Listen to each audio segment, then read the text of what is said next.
Hello students, आज की इस वीडियो में आज मैं कक्षा 12वीं वाले विद्यार्थियों को भौतिकी सब्जेक्ट के 5 नंबर और 4 नंबर वाले प्रश्नों को बताने वाला हूं। तो 5 नंबर और 4 नंबर में कौन से प्रश्न आएंगे मैं आपको इस वीडियो में बताऊंगा। अच्छे से इन सारे प्रश्नों को तैयार कर लेना। मैं अध्याय वाइज बताऊंगा। अपने जो परीक्षा बोध है, परीक्षा सार है, उसमें इसे टिक कर लेना। उसके बाद पेपर से पहले इसको पढ़ के जाना।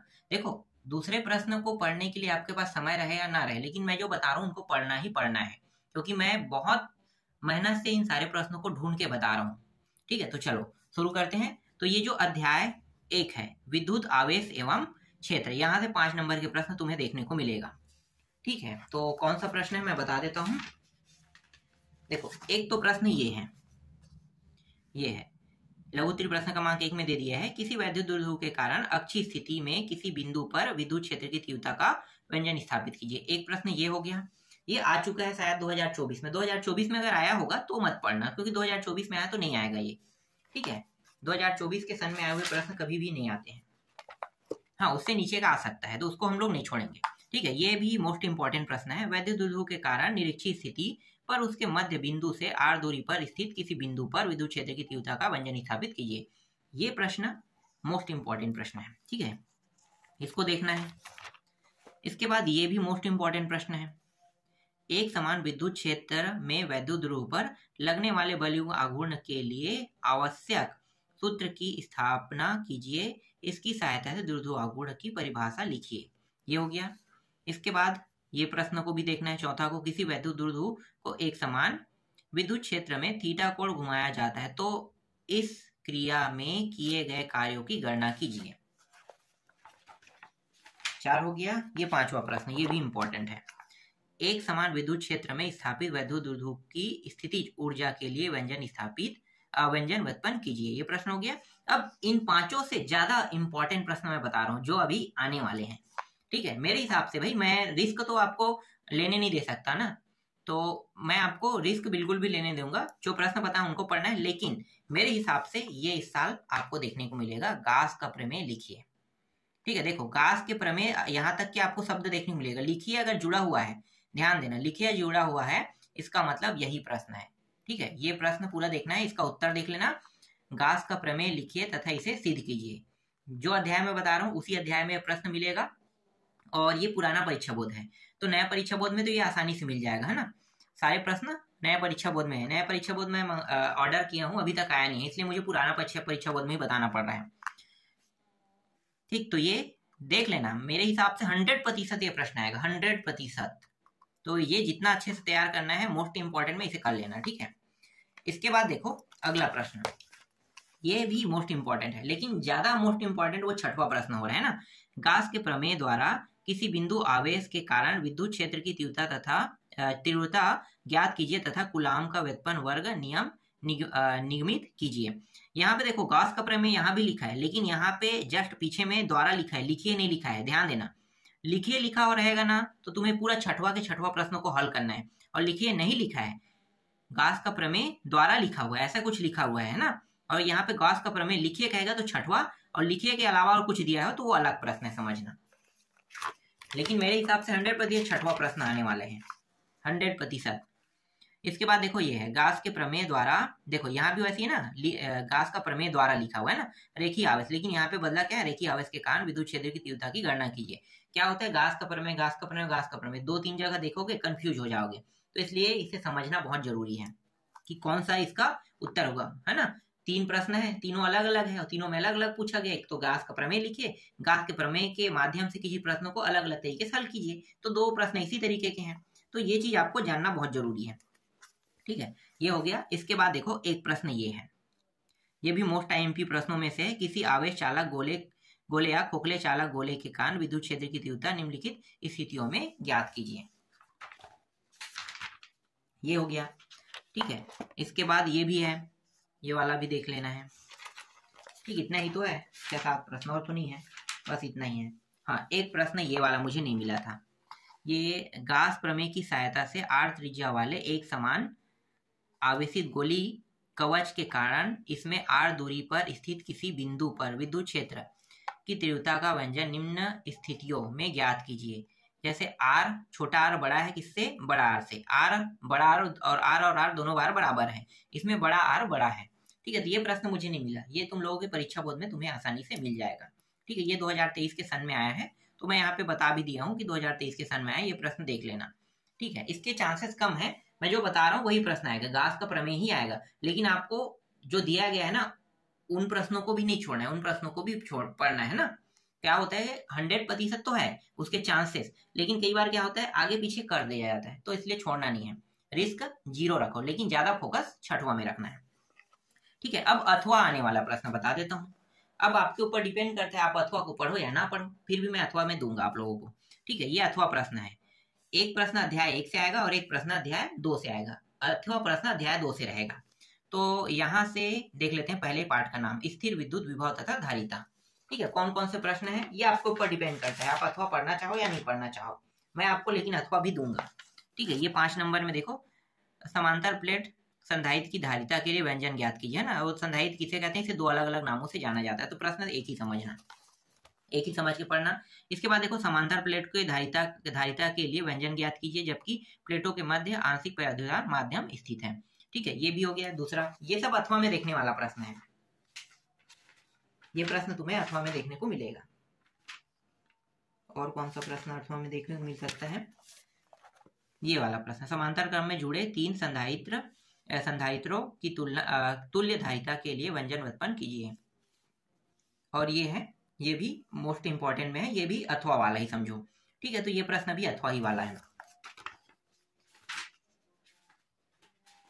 और क्या है, अच्छी निरक्षी स्थिति इसमें भी है, नहीं छोड़ दो, इसमें का नहीं देखेंगे, है ना। एक प्रश्न और देख लो, ये है ये वाला। ठीक है, 2 आवेश जिनकी धारिता वाले C1 C2 V1 V2 वाला दिया है, ये है। और 1D जनित्र तो दिया है, 1D जनित्र चाहो तो पढ़ लेना यार, ये वाला भी। ठीक है, इसे इंपॉर्टेंट बस मैं रख रहा हूँ, ये तुम लोगों के ऊपर है, अथवा में है ना, तो अथवा अपने हिसाब से देख लेना।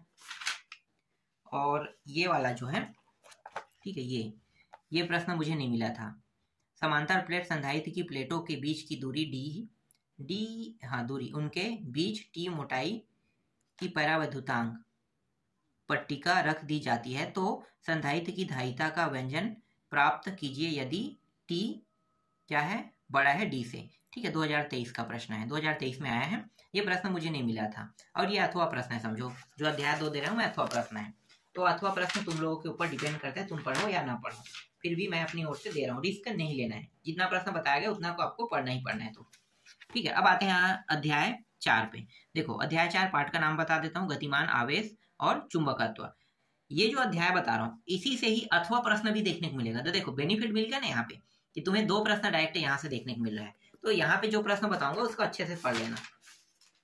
एक तो बायोसेवर्ट, हमेशा आने वाला प्रश्नों में से एक है बायोसेवर्ट, कई बार रिपीट हो चुका है, 2018 में आया है, 2021-22 के आसपास फिर से आया है। तो बायोसेवर्ट के नियम लिखिए, इसकी सहायता से 1 एम्पियर को परिभाषित कीजिए। ये तो सिर्फ 3 नंबर का बायोसेवर्ट का नियम लिखने के लिए कहेगा, और ये एम्पियर को नहीं पूछेगा, सिर्फ बायोसेवर्ट की परिभाषा वाला पूछेगा या इसके बारे में सिद्ध करने के लिए कहेगा।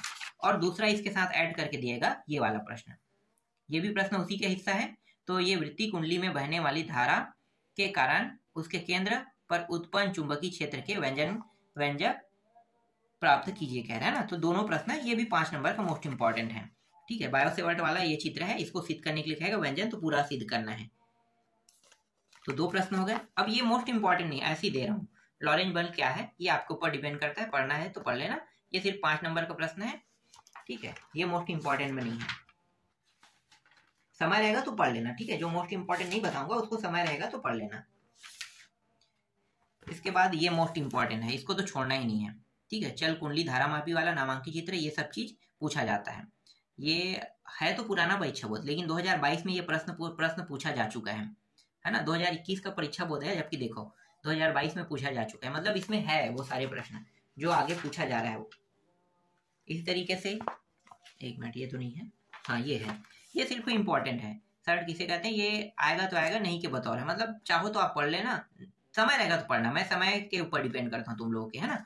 तो समय रहेगा तभी पढ़ना, समय नहीं रहेगा तो छोड़ देना। ऐसे प्रश्नों में रिस्क लेने की जरूरत नहीं है, आता भी नहीं ऐसे प्रश्न। हाँ, ये ऐसे प्रश्न आते हैं जैसे 2 समांतर धारावाही चालकों के मध्य लगने वाले बल के लिए व्यंजक व्युत्पन्न कीजिए, इस बल पर आधारित एम्पियर की परिभाषित कीजिए कह रहे हैं, ये प्रश्न है, इसको पढ़ना है। ये भी समय रहेगा तो पढ़ लेना। एम्पियर का परिपथीय नियम क्या है लिखिए तथा सिद्धांत दीजिए। ठीक है, समय रहेगा तो पढ़ लेना, वरना छोड़ देना। हाँ, ये मोस्ट इंपॉर्टेंट प्रश्नों में से है। देखो, ये ऋजुरेखी चालक पूरा पढ़ने की जरूरत नहीं है, ये तो रहेगा एम्पियर का परिपथी नियम क्या है पूछेगा जब भी ये प्रश्न आएगा तो। लेकिन ध्यान देना, ऋजुरेखी चालक के बारे में पूछेगा तो ये वाला हल करना है, और यहाँ पे ऋजुरेखी ना करके धारावाही परिनालिका कह, देखो वो ये भी एम्पियर से है लेकिन धारावाही परिनालिका कह रहा है, तो आपको इस प्रश्न को देखना है।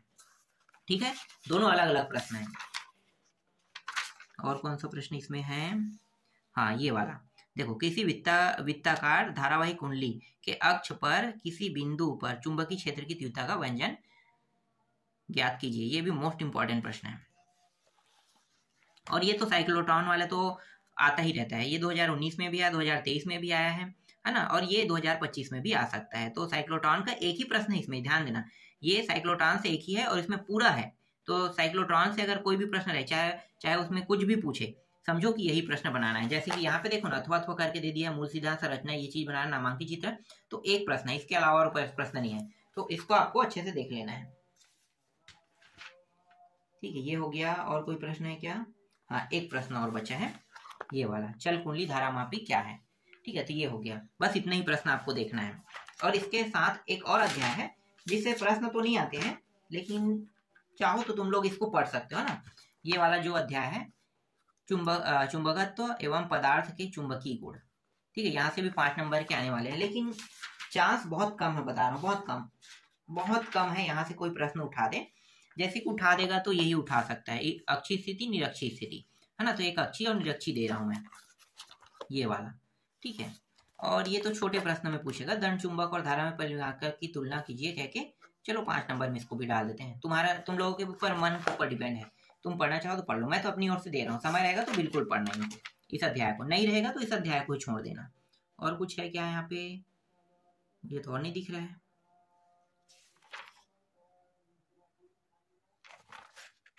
नहीं है और तो नहीं दिख रहा है, ये बस छोड़ो यहाँ से, बस एक दो तीन प्रश्न है, उसके बाद पूरा छोड़ दो, नहीं है यहाँ से कोई प्रश्न नहीं बन रहा है।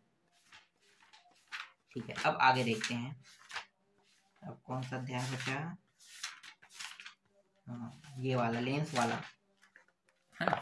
देखो, इकाई 6 से भी तुम्हें देखने को मिलेगा। अध्याय 9, किरण प्रकाश की एवं प्रकाश की यंत्र। ठीक है, इस अध्याय से भी तुम्हें 5 नंबर के प्रश्न देखने को मिलेगा। तो कौन कौन से प्रश्न पढ़ना है ये मैं बता देता हूँ, एकदम मोस्ट इंपॉर्टेंट प्रश्न बताऊंगा। कुछ प्रश्न इसमें इंपॉर्टेंट बस रहेगा, जैसे कि ये प्रश्न इंपॉर्टेंट बस है, दो लेंस जिनकी फोकस दूरी f1 f2 है संपर्क में रखे गए, यदि इस प्रकार निर्मित संयुक्त लेंस की फोकस दूरी f हो तो सिद्ध कीजिए। ठीक है, ये प्रश्न है।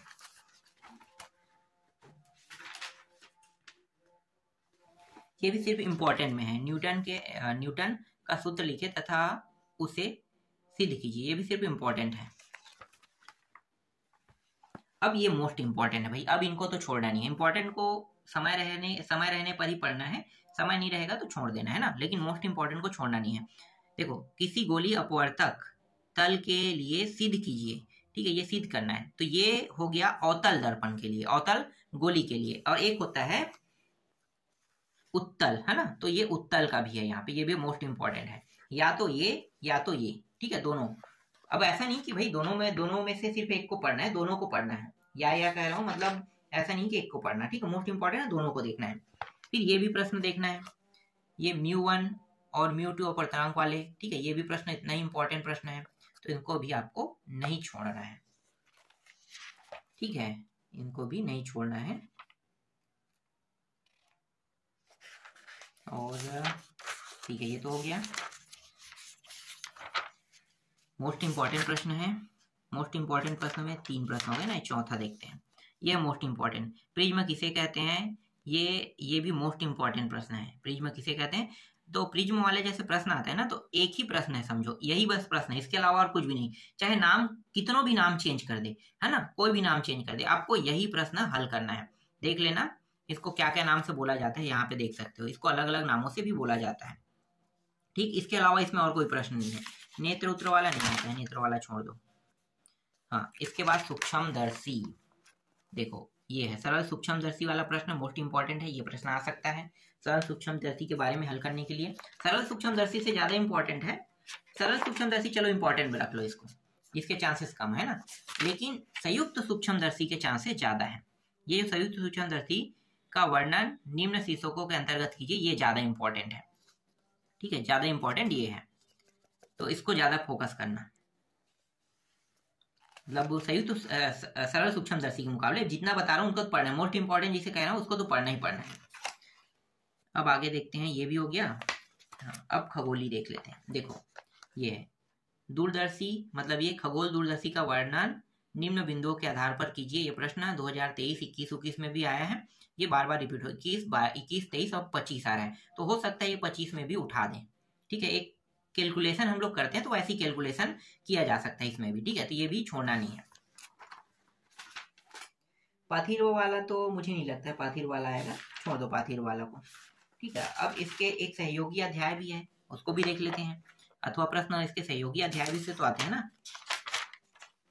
हाँ, एक प्रश्न मैं भूल गया था, इसमें एक और प्रश्न है जो मैंने नीचे में लिख दिया। देखो ये प्रश्न 2023 में आया था, किसी पतले लेंस के लिए सिद्ध कीजिए 1/f बराबर μ-1 कोष्टक के अंदर 1/r1 - 1/r2, ठीक है। ये प्रश्न देख लेना, ये जो नाम है इससे तुम्हें तुम्हारे जो परीक्षा बोर्ड है उसमें मिल जाएगा, क्योंकि ये नया प्रश्न है 2023 का है, तो 2023 का प्रश्न 100% परीक्षा बोर्ड में रखेगा ही रखेगा। अब देखो अध्याय 10 तरंग प्रकाश की। तरंग प्रकाश की से कौन कौन से प्रश्न पढ़ना है, ज्यादा प्रश्न इसमें नहीं पढ़ना है, बहुत कम प्रश्न दे रहा हूँ, ये इतना इंपॉर्टेंट अध्याय नहीं है, मुझे नहीं लगता है कि इस अध्याय से प्रश्न आएंगे, तुम्हारे पास समय रहेगा तभी पढ़ना, ठीक है।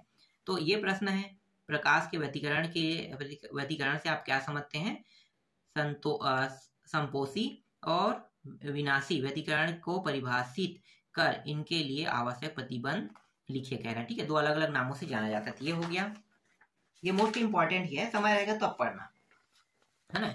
और ये सिर्फ इंपॉर्टेंट है, ये भी समय रहेगा तभी पढ़ना, ठीक है। ज्यादा टफ और ज्यादा हार्ड लगेगा तो छोड़ देना इसको,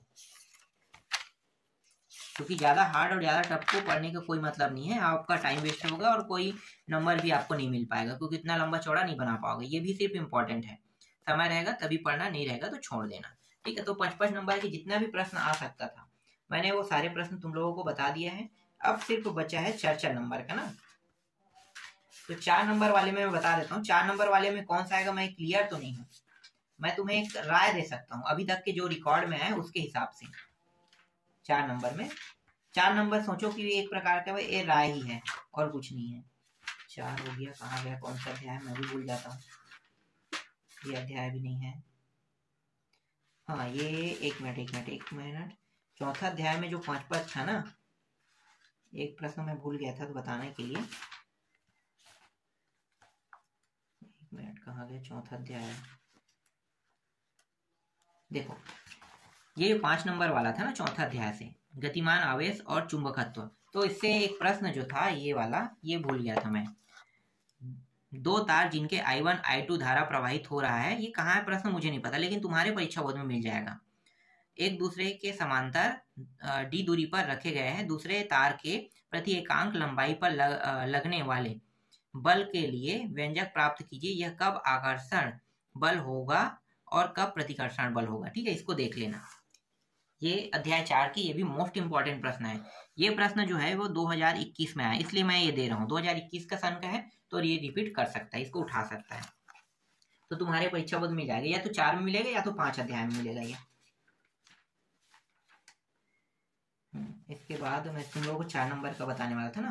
देखो 4 नंबर का जो प्रश्न आने वाला है इकाई 4 से आएगा, और विद्युत चुंबकीय प्रेरण है ना, ये जो अध्याय है इससे 6 और 7 से आने वाले हैं। लेकिन अब तक के जो प्रश्न आए हैं इसमें बहुत अच्छे प्रश्न हैं, उनको ना देकर एकदम फालतू प्रश्न दे रहे हैं। मैं 21, 22, 23, 24 सभी सनों के प्रश्नों को देखा हूँ। देखो जैसे कि भंवर धारा है, ये इंपॉर्टेंट प्रश्न है, जबकि भंवर धारा वाला टॉपिक नहीं आ रहा है। अब मैं इसमें क्या सजेस्ट करूँ भाई, जब आ ही नहीं रहे तो अन्योन, देखो अन्योन प्रेरण वाला है, ये भी नहीं आता है, तो इसमें सजेस्ट में क्या करूँ तुम लोगों को, है ना। तो मैं इसके क्लियर तो नहीं हूँ कौन सा आएगा, लेकिन यहाँ पे देखो प्रश्न आने वाले कैसे हैं वो मैं बता सकता हूँ। कौन सा आएगा मैं नहीं जानता हूँ 4 नंबर में, पर आएंगे किस टाइप के प्रश्न वही बस मैं बता रहा हूँ। तो देखो जैसे कि ये है ना, वंदना कक्षा 12वीं विज्ञान की छात्रा थी, वह अपने सहपाठियों के साथ विज्ञान केंद्र भ्रमण करने के लिए गए, है ना। ये ऐसी टाइप से रहेगा, एक प्रकार का गद्यांश जैसा। और ये गद्यांश समझो, गद्यांश के बाद इसमें 3 प्रश्न रहेंगे, 1 2 3 इस तरीके से। इन तीनों प्रश्नों का उत्तर इसी से ढूंढ के और छांट के निकाल के देना है। जैसे कि ये अजय वाला भी वैसा ही है, ठीक है। इसको जब पढ़ोगे तो समझ में आ जाएगा। ये दोनों प्रश्न आसानी से तुम्हें तुम्हारा परीक्षा बोर्ड में मिल जाएगा। अब एक सजेस्ट मैं करूंगा कि जो तुम्हारे सन में आए उन्हीं प्रश्नों को देख लेना। ये हर साल नया प्रश्न आता है, नया बनाते हैं ये लोग और नया प्रश्न देते हैं। तो नया प्रश्न रहेगा तो नाम भी चेंज रहेगा, बहुत सारे चेंजेस रहेगा।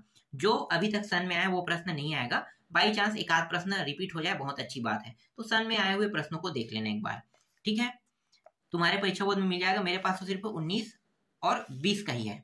अब 21 22 23 24 तुम्हारे पास है, तो तुम्हारे पास होगा तो उनको देख लेना। तो इस तरीके से मैं 5 नंबर और कितने नंबर का हो गया, 5 नंबर 4 नंबर के जितने भी प्रश्न आने वाले थे वो सारे प्रश्न मैंने बता दिए, ठीक है। बचे आपका 3 नंबर और कितना होता है, 2 का आता है क्या, 2 का नहीं आता शायद, 3 और 1 का आ रहा है, ठीक है। उसको भी देख लेंगे, अगर समय रहेगा तो मैं उसको भी बता दूंगा।